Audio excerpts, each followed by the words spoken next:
Maing adlaw mga amigo. Style na to karon migo. Mag DIY ta og incubator mga amigo.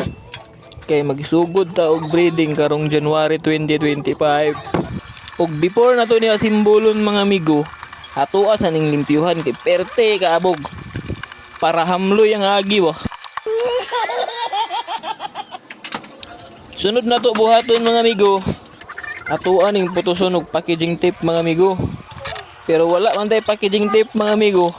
Mao nang scotch tape ra atong gigamit. Hulat na lang din nga moabot ang ato ang thermostat nga gi-order.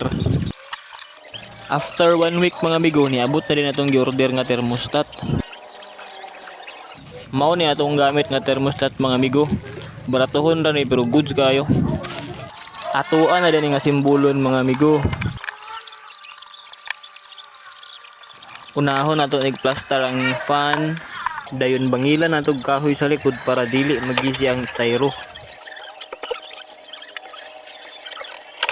Sunod dayon migo ipang plaster na atong mga bulb socket. Naagya po na kahoy sa likod mga migo para naay mahawiran ang screw pag-lock ug para dili gyapon magisi ang styro.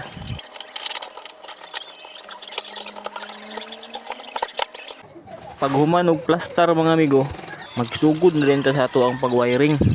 Unahon natog series ang bulb ug ang fan mga amigo. Ang purpose anang fan mga amigo, muna mo distribute sa kainit sa bulb dito sa sulod sa styro incubator. Sunod nato nga wiringan mga amigo, kaning thermostat. Ang purpose pud aning thermostat mga amigo, muna mag-on or off sa imuang bulb para makontrol ang kainit sa sulod sa incubator. Ug siyempre mga amigo, ato agin ang butangan og electrical tape para dili ta magkurog-kurog pag makurintihan.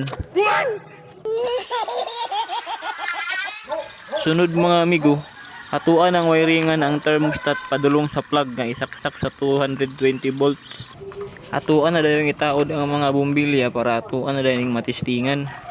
Duha ra dayon ni ka 10 watts akong gamit nga bumbilya mga amigo para dili kayo kalas og kuryente.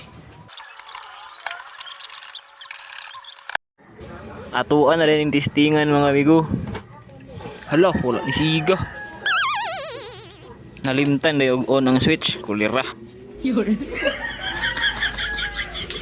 Successful ra mga amigo. Function ratanan. Sa pag-set sa thermostat mga amigo, kanang up arrow, iset nimo kung pila imong gusto nga temperature nga mag-on ang imuhang bulb. Ang akuha mga amigo, giset nako sa 38.2 degrees Celsius.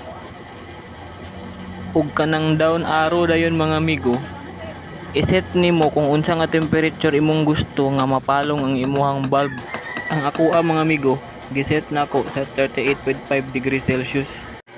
Sa pagkalibrate dayon sa incubator mga amigo, kinahanglan ka og thermometer.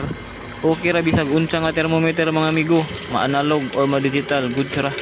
Kaya ang kainit man sa sulod sa incubator ang ato ang tanawon. Ayaw mo pag-base sa temperature nga inyong giset sa thermostat kay dili na accurate. Igo ra na siya mag-on and off sa bulb. Og after 2 to 3 hours nga pag-calibrate mga amigo, good ra atong temperature sa sulod sa incubator. Pasok ra sa 37.5 to 38 degrees Celsius nga requirement para mapusa ang itlog. Maora to mga amigo. Sige ra tag mga amigo ani. May pagwalay style.